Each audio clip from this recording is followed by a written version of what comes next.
Hey everyone, welcome to the Go Figure panel, where we'll be talking about everything anime figure related and answer some very common questions about the hobby. I'm your host Kevin, and I'll be joined by two co-hosts throughout the panel. We'll be talking about their experiences and thoughts about the hobby.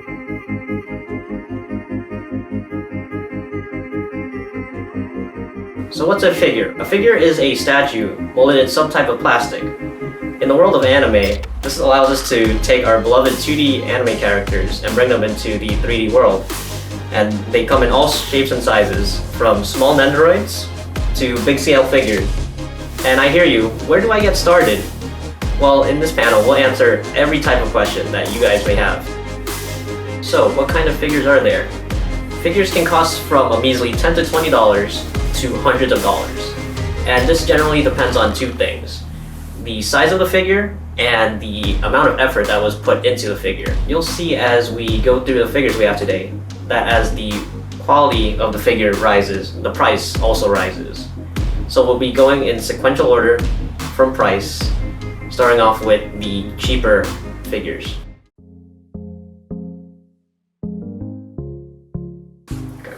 First off, we have Gunpla. Here with me today, we have our resident Gunpla expert, Ian. Oh. Alright, Ian, so what is Gunpla? Alright, so Gunpla is short for Gundam Plastic Models. It's a portmanteau that developed over the years, and these are plastic model kits that Bandai have created that specifically do not use glue or to put together. You can actually cut out the pieces from the runners and just snap them all together. Very easy to do. You don't need any special tools. You can actually do it all just using your hands. If you want, you can use specialized tools, but we won't get into that part. Here we have a small selection of various what we call grades or difficulty levels in terms of building Gunpla. That you can purchase from Bandai. They can range anywhere from really simple, really small kits that start at about $10 all the way up to things that are around $400 or $500 around this as of this time, with their recent perfect grade releases and specialized master grades. Here we'll start with some of the grades.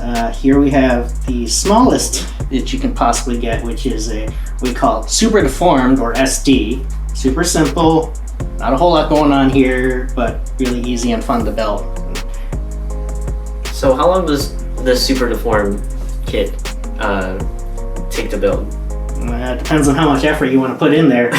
So this particular one, I sat in front of my TV watching a half-hour episode, and I got it done before the episode finished. Oh, okay. So less than 30 minutes. Yeah, usually less than 30 minutes, but you can put more effort into it and you'll get the different results, whatever you want. Gotcha, okay.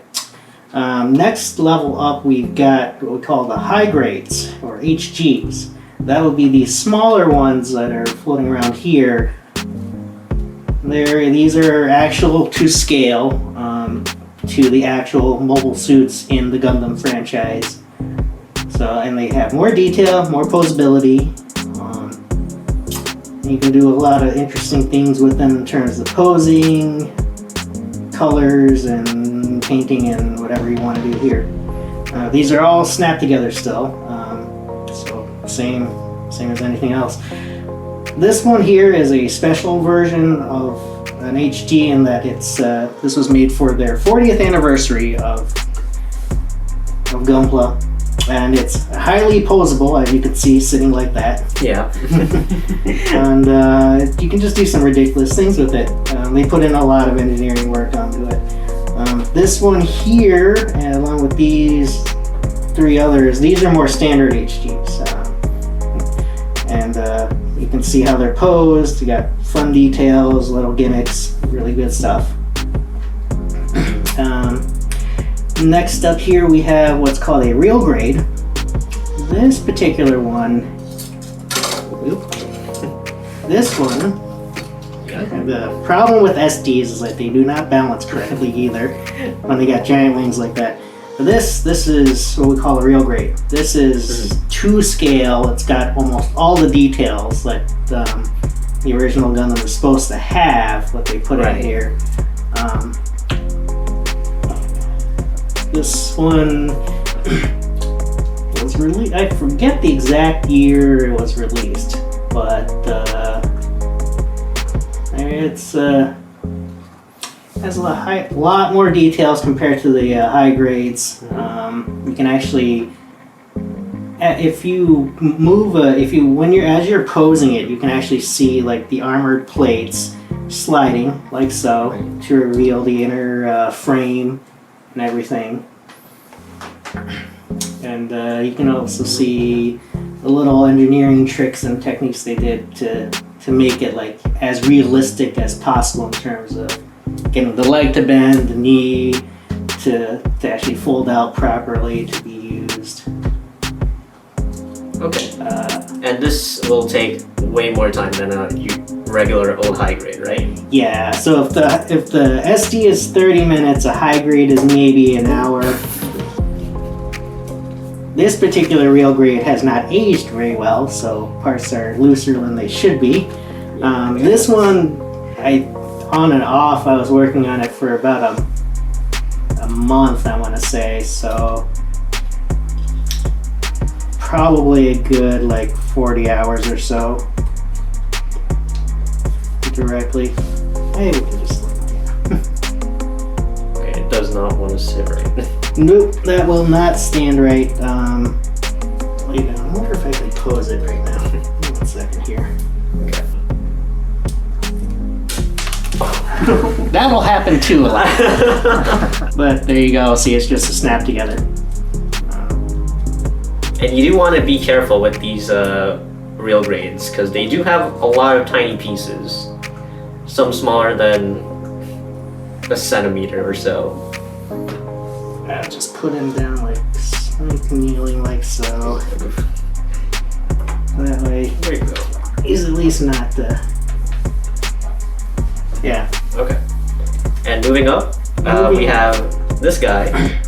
You want to talk more about the master grade? The master grade, yes. The master grade is exactly what it sounds like. It's next step up. It's a 100 scale. Slightly more expensive, usually running around the $40 to $100 range.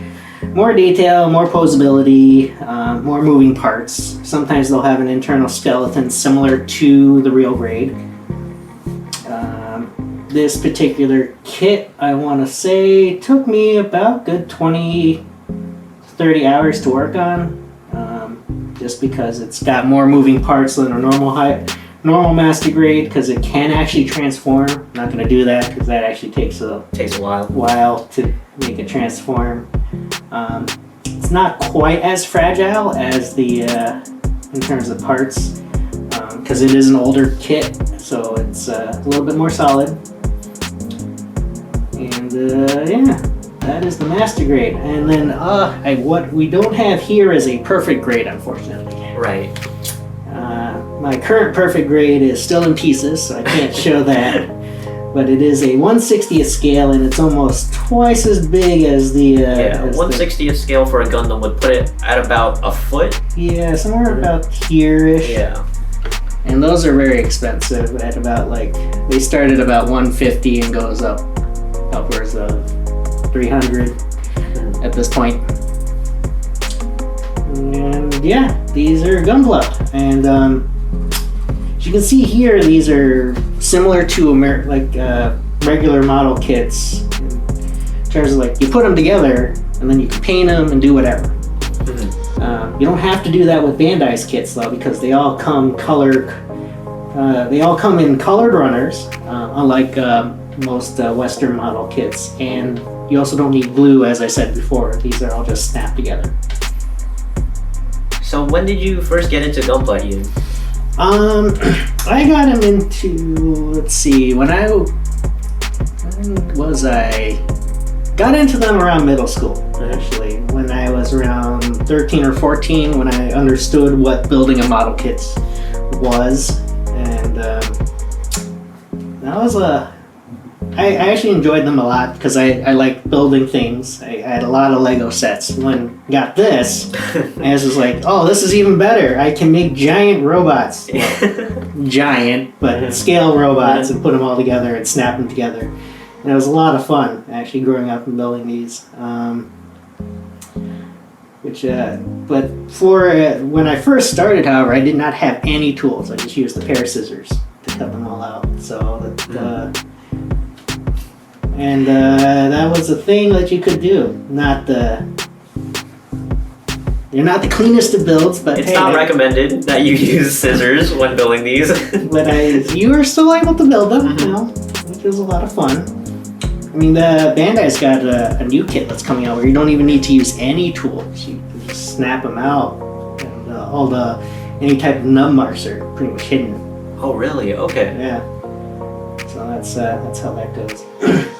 And how many Gunpla do you have at your house, Ian? I think I'm over 100 right now. Oh, okay. Close to it. Close to 100. Close to 100 at this point. Most of them are unbuilt, unfortunately. Are unbuilt. Yeah. Yes, because they take a long time to build and panel line, and if you want to make customs out of them. Yep, if you want to make custom kits for kit bashing, combining two different kits and stuff. I haven't done that in years, but I'm working on one right now, so we'll see how that turns out. Cool. And obviously, like I said, you can customize them, paint them whatever colors you want, do damage to it to make it more realistic to the show. Gotcha. Yeah. I usually build my kits straight just because I don't have time to get into all that fun stuff, unfortunately. Someday I will get to there.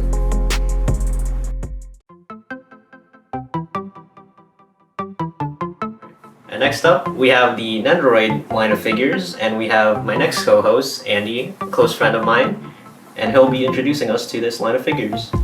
Alright, so what can you tell me about these Nendoroids?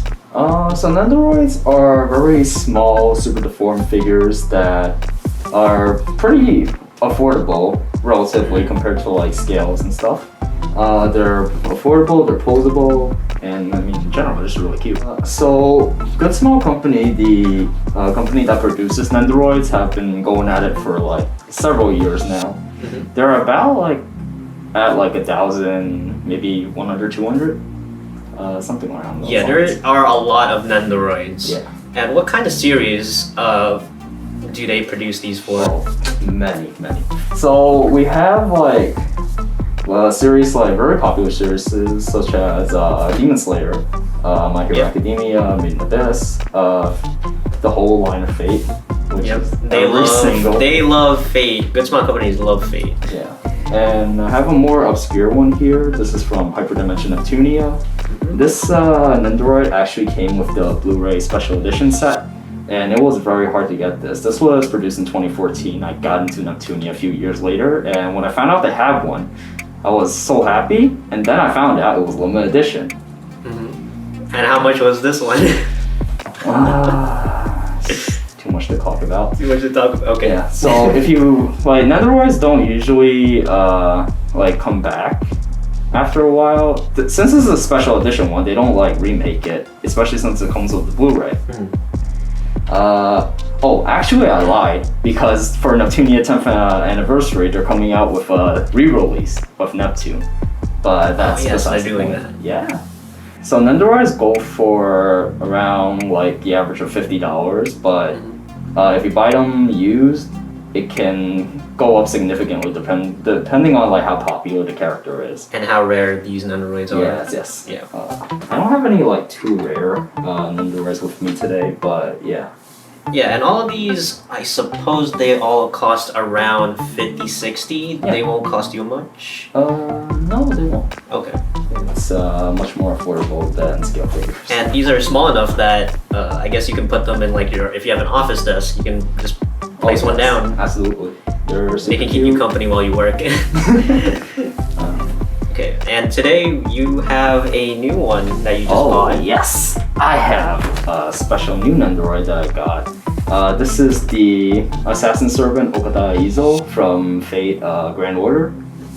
and I bought this today just to unbox it. As you can see, Nendoroid comes with many accessories, and well, this is the DX version, which is a new line that Good Smile are doing for Fate Nendoroids, and it just basically comes with more things.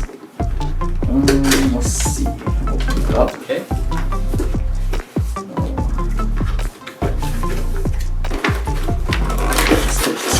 And take a look at this. So as you can see, it comes with the main figure, the body, and a few face plates that you can swap out. Izo is an assassin servant from Fate, so he has a bunch of swords. And also some other opposable hands that he has. Like you can just basically pose him in a lot of ways. And I think we should also mention that these Nendoroids, a lot of them come with swappable arms and legs because they don't actually have joints in the elbow. Well, some do. They're called like the super removable editions. Yes. Like right here, Midoriya does have some elbows that you can bend and knees. They are much more posable than like regular Nendoroids. Yeah, but the majority of Nendoroids will come with swappable hands and legs. Yeah, I must say that Good Smile has like really improved like the Nendoroids from like these past few years. Like Neptune here has literally no elbows, and like all of these, I just don't have the removable or like the extra arms and legs right now, but like none of them have none of them have elbows, none of them have joints. It's kind of like a very simple approach to posing. But it can be seen as a plus or a minus. Yeah. Because if they had joints like Midoriya has, they can be very unsightly and ugly sometimes. Yeah. It's one of the reasons why I wouldn't get into the Figma line. And we'll talk about Figma later. Yeah. But, okay. Yeah. Anyways, I need to finish unboxing. Oh, I just realized they taped this. These are right here. So you can see how they nicely package them in plastic so that the paintwork doesn't get scratched in the package. Oh, as also like Nendoroid paint scratches really easily. Since you're interacting with them a lot more than you would like a scale figure, there's a higher chance of you just accidentally scratching it if you're clumsy like me. Unfortunately, my Neptune has suffered I can see some quite a few scratches here and there. But yeah. So let me just take out the plastic. I'm sorry.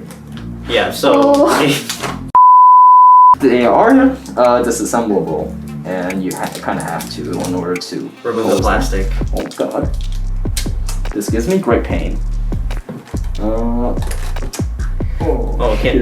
Oh no. It's kind of decapitated. Oh wait, he has some on his eyes too. Oh, yeah, thanks Kevin. Yeah, so I guess if we want to show how to swap the Nendoroid faces is that usually they have, and a lot of anime characters have bangs and fringes.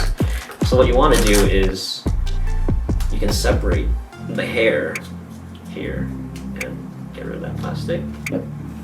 And you can remove the face as simple as this. So take this face off. Technically, all Nendoroids have replaced like interchangeable faces. So if like one character has an expression you really like, but like you want to put on a different character, yeah, you can do that.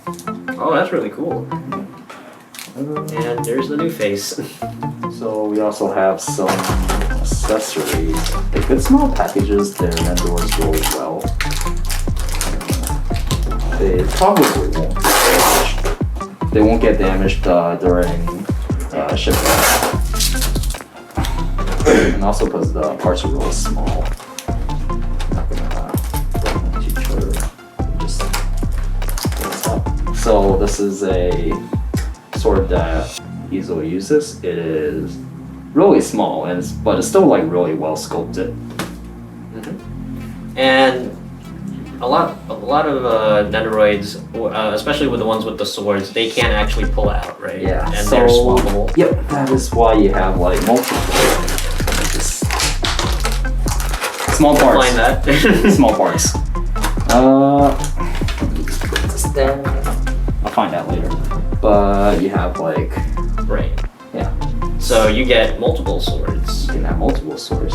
Technically, Easel uses 2. Okay. Yeah, but see, since this one's in the scabbard, you have a version of it. Right. They're just like optional parts. Yeah. Okay. Let me put the head back on because it's actually looking pretty scary. Yep. Oh, the cape. Whoa, this is a new thing. So the cape is apparently like posable, sort of. So usually they don't have that. Oh. But Yeah. I guess this is a new thing they're doing. Yeah. It's like, this is similar to Gunpla actually, how like there's like a round peg here, and you can kind of just move the plastic fabric like this. That's really neat. Well, a lot of Nendoroids come with stands. I think the majority of them do come with stands. Yeah. That's I'm like pretty sure all of them come with stands. I'm not Okay. sure why I said most of them. Yeah. Yeah, Jesse, can we get the scissor actually? Totally professional, by the way.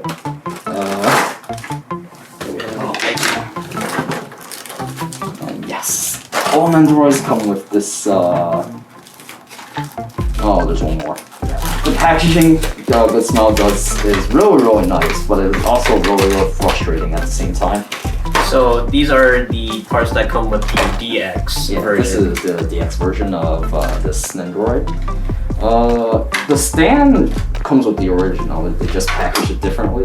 But see, DX is just additional parts, like there's a new faceplate here, there's some extra arm pieces, and there's an extra pose. I think this is a sitting pose, if that's... Here, can I hold this? Just Put this down here. get this out. Yeah, this is a sitting pose. Yeah, if I take out the head again. Unfortunately, they do not come with 2 heads. That would be probably a big increase on the price. And the joints are actually like really tight sometimes, depending on their age. They wear out with time, but yeah, as you can see, you can put them in a new pose, and in general, they make great display pieces. And since they're small and relatively cheap, You can have multiple. you can have multiple. Yeah. I think this table is around, let's see, 1, 2, 3, 4, 5, 6, 7, 8. Okay, I say cheap, but Relatively. You'll see later in this panel that these are relatively easy to find in any anime store or even on yes. Amazon. I bought my easel from Hamburger Anime, a local anime store here in Rochester. And, yeah. Most of the time, you can find them on Good Smile Company's English store or on a store like AmiAmi. Depends on where you like purchasing your Nendoroids. So, can I ask what your first Nendoroid was? That was a long time ago. Actually, wait, no, I think Neptune was my first Nendoroid. Wait, no. I think it was. Wait. Really? Yeah, no, I buy so many of these, I lost track of time. It'd really be like that. But yeah, my Neptune here was not a cheap purchase the first time, but I really wanted. This was back when I was like really deep into Neptunia, so I had to get one. And now they're coming out with another one, which I also have to get. But yeah, Neptune's my first Nendoroid. Okay. And what kind of other Nendoroids do you have? Well, as you can see, I am huge fan of Fate, so I have a lot more Fate Nendoroids at home actually. I couldn't bring them here to show you, but I also have a Musashi Nendoroid, a Arthur Pendragon, and I also have a regular Artoria as well. Aside from Fate, I also have the Girl/Tor Nendoroids. But yeah, they're relatively affordable, so I can... And Good Small Company does release these almost, I believe, every month. There's like a new one. Yeah, the sculptors work really hard on their prototypes. There's probably one of your favorite series if you haven't gotten one already. And right, there's just so many Nendoroids, around 100, probably 1,200. You can see it there. It's 1,165. It's pretty crazy. just how many are out there in circulation right now. Yeah, they even have some Western series, I believe, like Harry Potter Yeah. has an Nendoroid figure. I think Legend of Zelda. Legend of Zelda. Technically, is not a Western series. Yeah, well, Legend of Zelda also has Yeah. a few Nendoroids. But yeah, so what you can do is go to Good Smile Company's US store, and they'll just have a huge like list of you what can they have. browse the selection and like Spend if you, hours. spend hours on the website just wondering like, is this still in stock? Oh, is this available? Oh, it has to be in pre-order. Mhm. Yeah. But yeah, Nendoroids are great. They're very cute. Pretty posable, and they just make a good desk ornament. And that's why they're probably one of the most popular figure lines around.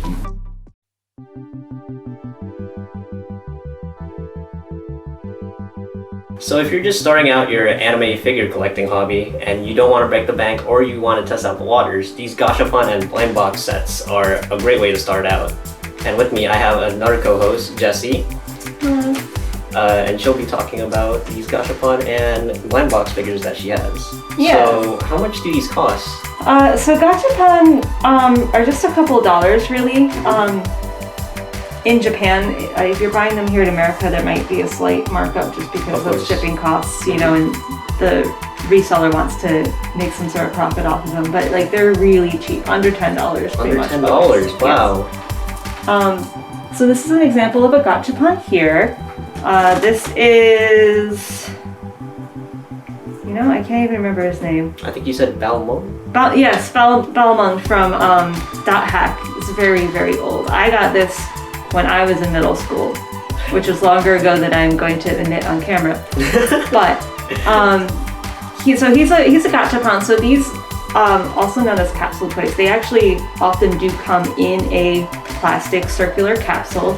And because of that, you notice that his sword is sort of not straight, and that's because when he was in his capsule at some point, probably just he was either in there too long or got too hot and the plastic warped, and it's not going to ever warp back to being straight again. That is very unfortunate. So that is one of the downsides to Gachapon, is they do tend to have more imperfections, not just because they're in a capsule, but also like they are extremely cheap and you kind of get what you pay for. So you're gonna have more paint defects. Because they're packed into a little capsule, they usually come in multiple pieces.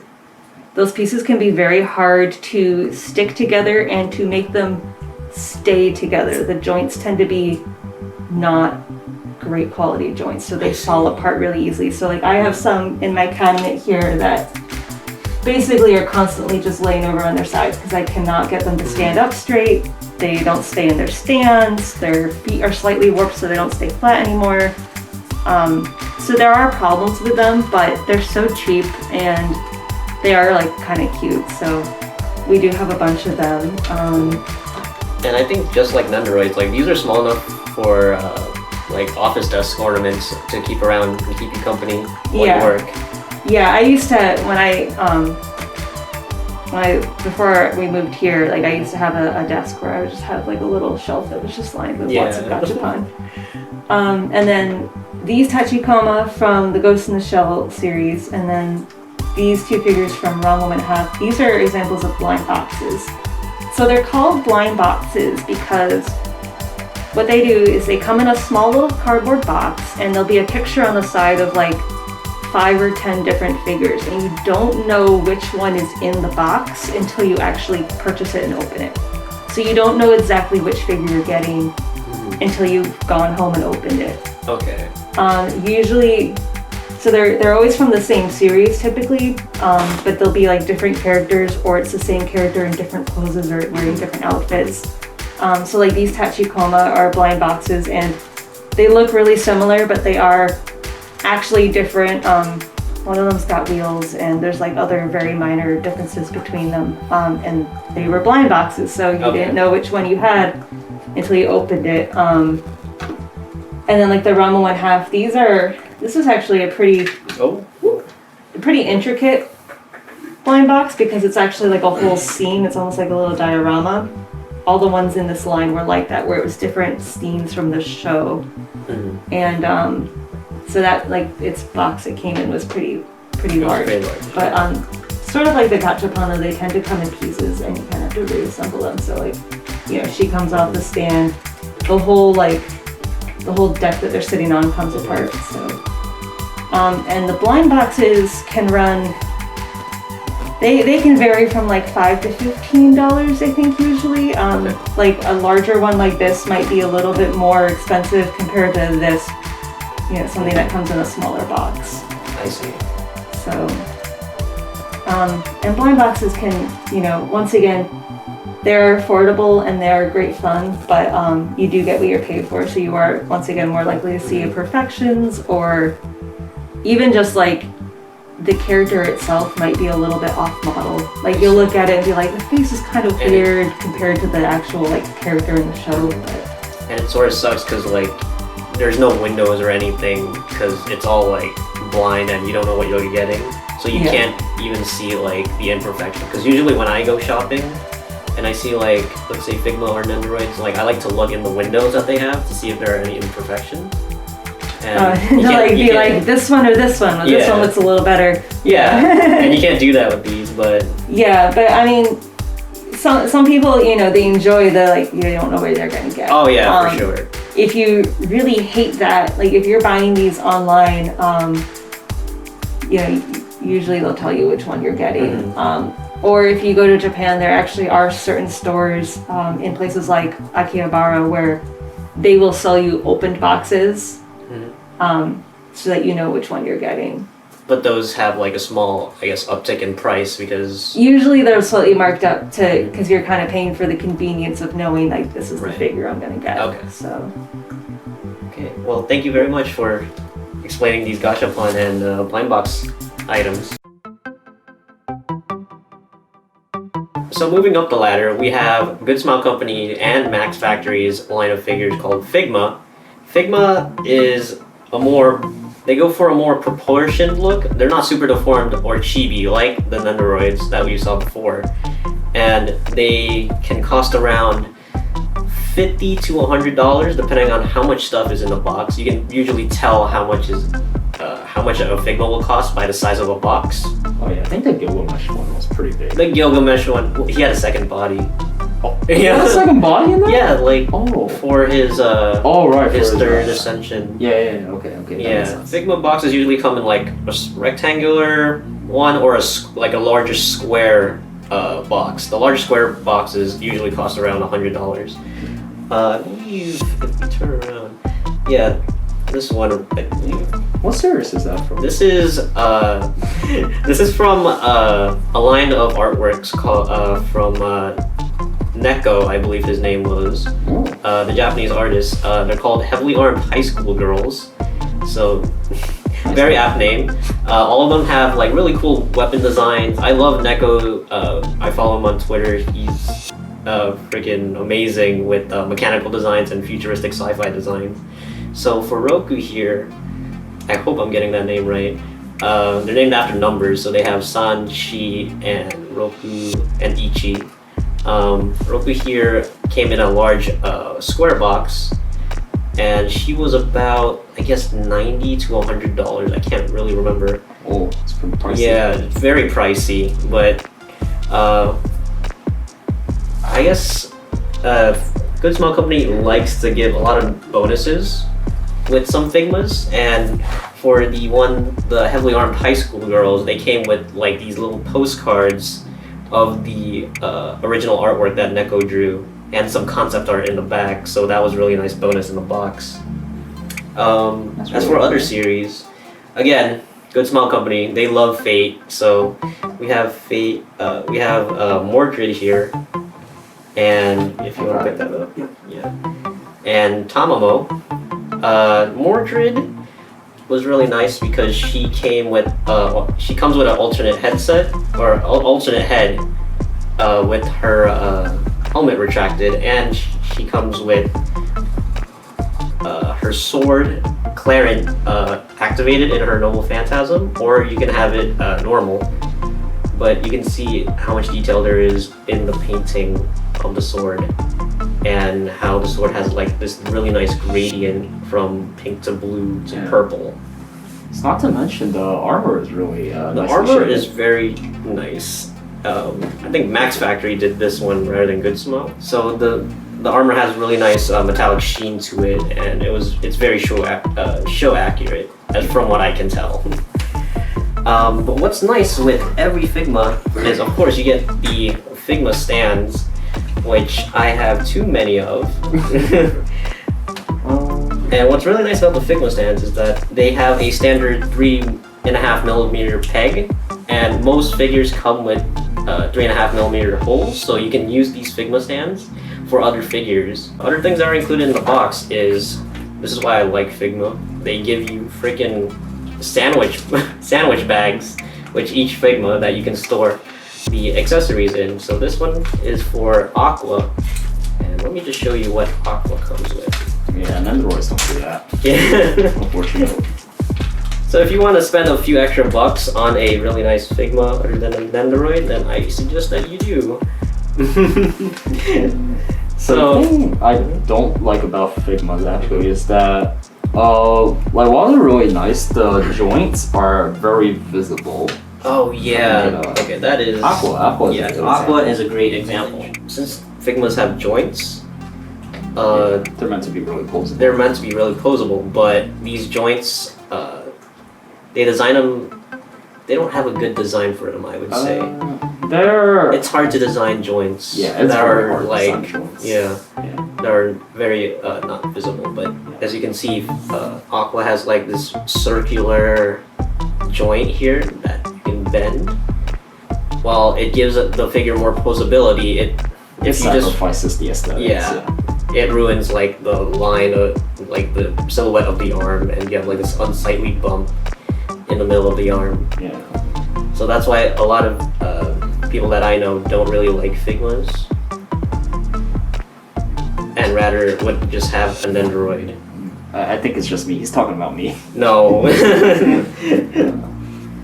But yeah, so with Figma, you get alternate hands. They usually come in like this fancy tree, I guess I would call it. So you get open hands, hands for holding. She has fans, like she does in the show. There's a thumbs up and closed fists. You also get, like with Nendoroids, you get swappable faces. So Aqua, being the smug goddess that she is, she has a smug face. You want to swap it out? Yeah, let's show them how to swap it out. Yeah. It's basically the same as a Nendoroid. You just remove the bangs. Very interchangeable. I don't know if this is true, but I think you can interchange Figma faces between different Figmas as You well. can, just like Nendoroids, you can switch different Figma faces with other Figmas. That's cool. So here's her with the smug face on. And her last face is the reason why I bought this. Oh, yes. She has the, I guess I can put this on. She has the crime face that she makes whenever she's being chased by frogs. Yeah. It also looks great. But this face is priceless. This face is freaking priceless. Do her a pose, yeah. But yeah, this is the reason I got this this Aqua Figma, because this freaking face is priceless. And yeah, I've seen people in the internet swap this face around with other Figmas, so for pretty hilarious results. So they are just like Nendoroids. Yeah. You can swap them out. So if you're not a big fan of, I guess, actually everybody's a big fan of the chibies, but if you want more proportionate and show accurate figures, then Figma is the way to go. Yeah. They're super dynamically posable. Look really nice. How long have you been collecting these Figmas actually? My first Figma, I think I got it for my 16th birthday. My friend gifted me the Figma Mari Makanami from Evangelion rebuild That's a movies. nice. That's a nice. Yeah, that one was a really nice one because at the time I didn't have money of my own, so I asked my friends like, hey, one of you guys get a Figma for me? And one of my friends pulled through and got me a Figma. And ever since I started working and getting income of my own, I just really got into Figmas because I love posable action figures. And if you're like me, if you're an artist, they can definitely help you with some posing and art references. Yeah. So sometimes I'd like to take a photo of one of them and just for a photo reference and just draw based on that pose. That's a really unique way, or really creative. Yeah, way no, of, actually they have a line, or a small line of Figmas called the archetypes, where it's just like... Oh, is it like one of those, like, blank face and... It's a blank face, a blank body, and you can use them for art references. Oh, that's really cool. Yeah. Figmas are pretty good.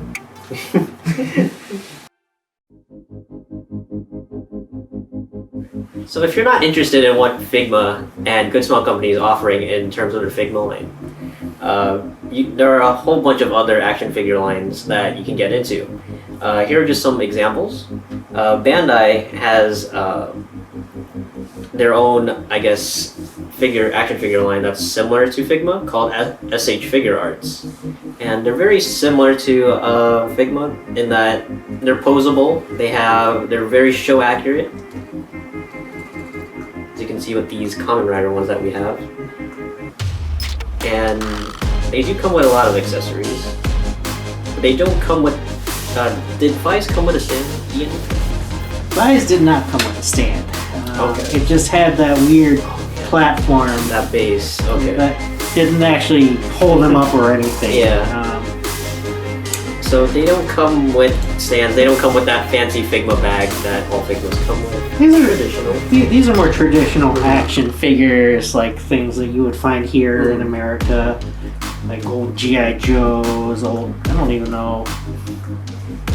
I don't even know what American action figures are like anymore. It's Japanese stuff now. That's weird. The Japanese stuff is so good.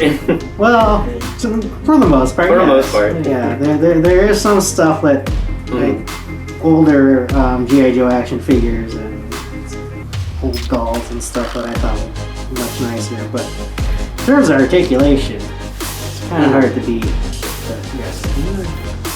All right. Trying to pose them here. Yeah, they don't stand well very. There we go. Yeah, there we go. Alright, up next we have the Armor Girls project line that Bandai has again. Wait for this to Wait for finish this to rotating. spin. But you can see that the Armor Girls project primarily focuses on the waifus, that have a lot of armor on them. So they would typically get licensing to those kinds of series, such as Infinite Stratos. The three I have on display here right now are from the Anime and Game Kantai collection, where the ships become girls. And they have, I believe they also have, yes, they have Gundam girls, that personifications of the mobile suits from Gundam. Hopefully we have some B-roll footage of that, because I have that somewhere here. And yeah, as you can probably tell, like, these cannons can all individually articulate, even these small ones over here can move around. A lot of detail. A lot of moving parts and detail. And because of that, the price of these can range around 90 to well over $100. And some of them are harder to find than others because Bandai likes to do this thing called Premium Bandai. And Ian, do you want to talk about Premium Bandai? Premium Bandai. So Bandai likes exclusives. And they've created a whole line what they call Premium Bandai. These are their exclusive items that are very limited production run. They're pre-order only, and they only make as many as has been pre-ordered for the most part. Because of that, it makes it really hard to find certain items. And yeah, they tend to sell out really quickly for more popular items too, especially like they do that for their Gunpla kits, obviously for their figures, but also special items like jewelry, watches, clothing. Those are all limited edition type stuff. And moving a whole, I guess, $200 more up, we have the metal build line of figures that Bandai has. This one is actually this one's a metal robot Damashi of Barbatos. Similar. Yeah, very similar. So the idea with these is that they have an all die-cast metal internal frame, which gives them a very nice heft. Like this is probably like a good pound or two, and it also makes the joints very, very tight and not loose because it's metal rubbing on metal. And these can cost, the metal builds cost around... They usually start around 200. 200, right? Yeah, they're very expensive. They're also a limited run. They are a limited run, so if you don't catch them on pre-order, they become very expensive in the secondhand market. Yeah. But they are, Bandai puts a lot of detail into these, as you can see with Crossbone Gundam here, if the table will turn around. He has his anti-beam cloak and it's actual fabric, which is really nice. And for the Barbatos, you'll see the red lightning coming out of the eyes. It's like not a normal detail you'll see.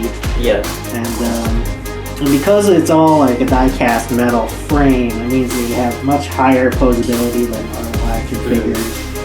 And they can actually stand on their own without needing a stand for the most part. Except for Barbatos, because it's... he's very top-heavy. Yeah. The actual design for Barbatos is really cool looking, but from an engineering standpoint, it's a terrible design and wouldn't actually work in real life. Yeah, but if you really want to get into figures, these are the figures that you would really want to get into. Make sure you like the characters and the robots first. Of course, if you're spending this much on them. Yeah, because these are like the fully posable action figures and the things that's like you want to create your favorite scenes from the show or video game. This is what you would want to get, similar to like the Gunpla kits that you can do those with. And moving on from here, we have everybody's favorite type of figure, the scales. Yeah.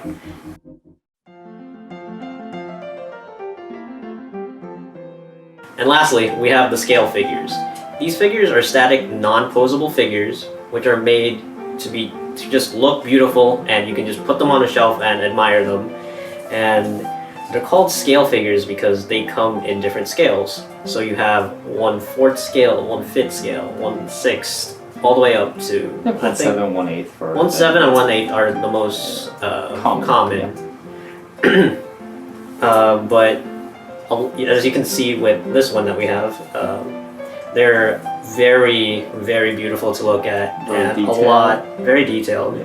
A lot of work and effort has been put into them. As you can see from the detail of Cosmos from Xenoblade Chronicles 2 here, you can see the detail in her cannons here and how each individual is pretty painstakingly painted. Yeah, each individual like blue accent here was supposed to be hand painted, and you can see the subtle gradient shading on her hair here as it goes into like a more clear blue and more opaque in the top. And the cool thing about scale figures is that some of them have interchangeable parts. So for Cosmos here, Just turn off the turntable. You can, just like a Nendoroid or Figma, take off the bangs here. And That's replace. really weird. don't leave her like this. And Yeah, put on her of course. alternate headset so she has her visor down. Let's see. And there are a lot of figures like this which have alternate hand parts, alternate faces and alternate like optional parts that you can display them. But the big thing about scale figures, other than the figure itself, is that the price is very, very expensive. How much did you get this Cosmos figures for? This Cosmos figure costed me, not including shipping, because shipping's sort of crazy right that's now. a whole different thing. Shipping's sort of crazy right now. This costed about $200. Yeah. So figures like this, again, it depends on the size and the detail of the figure. They cost around 150 to around, let's see, the most expensive one I've seen is like 500. It's around 500 for the most expensive one, but that would mean like it would be like a 1/4 scale that's like 1.5 feet tall and has like super special effects on it. Oh wait, what about the fake Camelot one with Artorian Lancer? That one that like it was That the big size one, of it. yeah, that was like $300. It was her on her horse yeah. and her deploying her noble phantasm. That one was really crazy. We'll have some images of that. Yeah, and you can see in other. We'll roll some footage of some other figures. We have one from Fate, two from Fate. One of Jeanne with her flag, also from Good Smell Company. Yeah. And one from Fate Grand Order as well, of Saber Alter on her motorcycle, the During Cuirassier Noir during the Shinjuku event. Yep. Yeah, but if these kinds of expensive scale figures aren't healthy for your wallet, there are also there's a line of figures called the EXQ figures. They are much, I don't want to say lower quality because they're still pretty good quality. they're very good quality. Yeah. I have a EXQ figure of Sinon from Sword Art Online. But yeah, the sculpting of it is not on par with the Cosmos or any of the higher like triple digit figures that you'll see, but for around, if I remember correctly, it was $30 to $40. The scale was still pretty nice for that price, and if your wallet, I know my wallet can't take a hit like $100, $200, $300. So that figure is something that I'm willing to pay for. Right, and there are a lot of, I guess, prize figures as well. Yeah, like Crane Games. For Crane Games and mostly Crane Games that I guess Bandai and I think Sega has a bunch of prize line figures. Yeah. And they're about the same size as I say a 1/7 or a 1/8, and again they're not going to be of like highest quality like this one, but they're like good enough quality that you'll be happy for the price. Yeah, it's a great way to start the hobby. Mm-hmm. So I got into figures actually just like starting last year with some cheap EXQ figures, but Kevin, you have some really expensive ones here. When did you start getting into this? I have to thank my friend for getting into scale figures because at first I wasn't really into the idea of scale figures because they weren't posable like Figmas or any other action figure lines. Oh yeah, you only had Figmas for the longest time. Yeah, I did not like the idea of just I can't change the pose or anything like that. So until my friend told me to get Cosmos here, which she got released in September, I believe. She got delayed. Oh no, the delaying was a whole. It was a mess. She was supposed to come out in June, but she got delayed because of COVID and COVID-related issues. So she got bumped back into, I believe it was August. I got her. So yeah, but it's this year. So when I got into scales this year. So when I first got Cosmos here, and I saw like the amount of detail that they put into a scale, I instantly fell in love with the scale figures. When it comes to scales, I think this, I can speak for most people here, it's really dependent on the type of pose that they're in. Like if they're in like a static standing like pose, like you're not T-pose, gonna yes. a T pose even like no, you're Yeah. not gonna buy them because those aren't really cool looking poses. A statue or like a scale is usually like one of their iconic poses for a character. Is that correct? Yeah, a lot of them on the Fate side of things, like they're based on the Ascension images. I know a lot of them are like that. And I haven't gotten too far into the Xenoblade 2 game to like see Cosmos herself, but is this the pose that Cosmos makes when you get her? the Cosmos image in the game is her just standing with her cannons. Oh. This is based off I mean, she's a still new standing artwork. with her cannons. Yeah, but it's more dynamic because she's facing backwards. But Yeah. this is based off artwork made by the same person. I can't remember his name from the top of my head. My friend will probably kill me for not knowing that. But yeah, it was based off some new artwork the artist did of her. We'll put her name here. Yeah, and so the pose is important. Also, the face is very important. Oh yeah. You don't want the face looking a little awkward or weird because if you're gonna be staring at this and admiring it, Or just like having it as a shelf.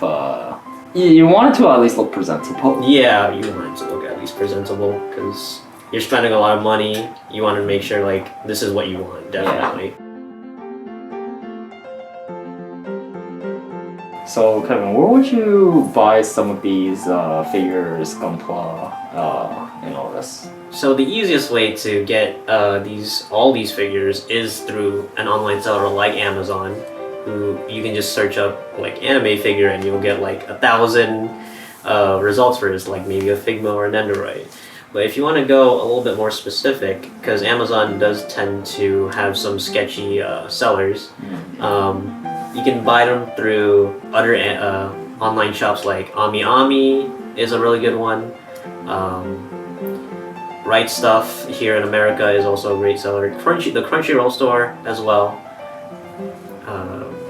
We and- also talked about Good Smile Company. They have an online store. So Good Smile Company also has an online store that you can buy Nendoroids and Figmas from, and some scales.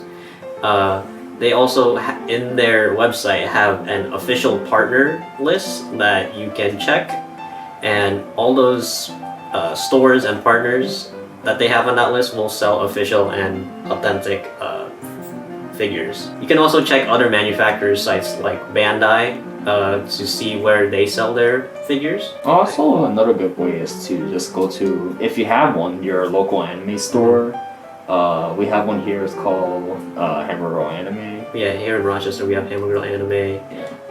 Kinokuniya is also a great place to buy figures. While they mostly well known for selling books, they do have a selection of great figures and Gunpla as well. So also, her buying used is a pretty like budget-friendly way of getting figures that you want. Yeah, so if you don't have a lot of money in the bank and you really want, let's say, this Cosmos figure that costs $200, but you don't have a lot of money, you can try finding secondhand sellers in Mandarake. Book Off is also another great one. Your mileage may vary. Mileage may vary, and you might not even be able to find them. But if you are able to find a figure that you really like used, and The seller is trustworthy. the seller's trustworthy, So, be sure to read the descriptions because sometimes they have scratches and or missing a few parts, Oh, yeah. or maybe the box is damaged, and that could lower the price. yeah, that might be one of the reasons why the Mhm. price is lower. Mhm. Like some figures actually go up in price if the figure isn't made anymore. Right. Yeah. It's a sticky situation. But if you are here in America, it's okay to try haggling the price. Let's say this Ilya and Miyu figure you want to buy them used, but let's say they're like 35 separately. You can try asking the seller that to knock off $5 off each of one, and you can just buy them for 60. Haggling does work sometimes. Once again, your mileage may My vary. mileage may vary, but if you want to chop off a few bucks off a figure that you really want, it's a great way to do it.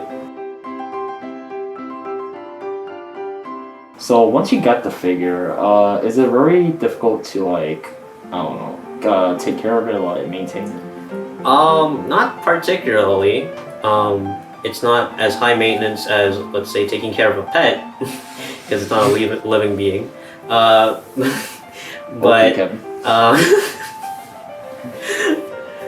the greatest enemy I would say of any figure is dust, because it can stick on your figures, and it's generally not a good thing to have on your figures and for your own health. So I would say about every 2 weeks or every month or monthly. 2 weeks if you're really enthusiastic about it. I would say take your figure off your display shelf or your table and try dusting it off. I would suggest Using a paintbrush. a paintbrush, like a wide tip, like soft paintbrush, and let's say like on Cosmos's hair, like you would like Just brush it off. brush the dust It's just off. dust. Yeah. Or if it's like in hard to reach spaces, you would use compressed air. Would be another great way of getting rid of dust. And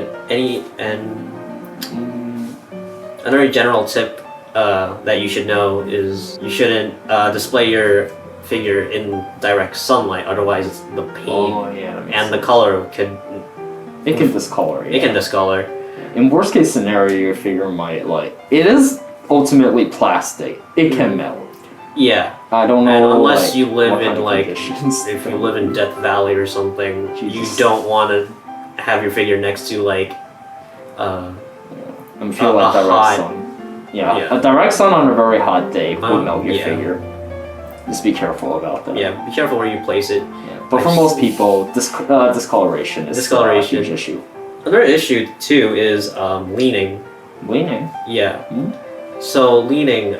So as you can see with my Jean figure from Fate Grand Order, she's standing on one leg, and her pose makes her center of gravity towards like the left of the figure, and over time, the plastic may tend to lean Oh yeah. Warp. to one side and start to warp. Yeah, I never actually thought about that. That's a pretty big issue, depending on the pose of the of the figure that you have. I guess the only way I think would be to get like a hair dryer and like heat up the plastic and carefully bend the plastic back, and then let it cool down. I guess yeah. That kind of makes sense, but I'm way too clumsy to even. Yeah, try if to you're attempt too that. clumsy, then try not to attempt that. Yeah. Yeah, thank you for coming to our panel and checking us out. Hopefully this panel inspired you to start your own anime figure collection, and you have the right steps to get into it. Thank you again, and please stay tuned for more Tora-Con streaming.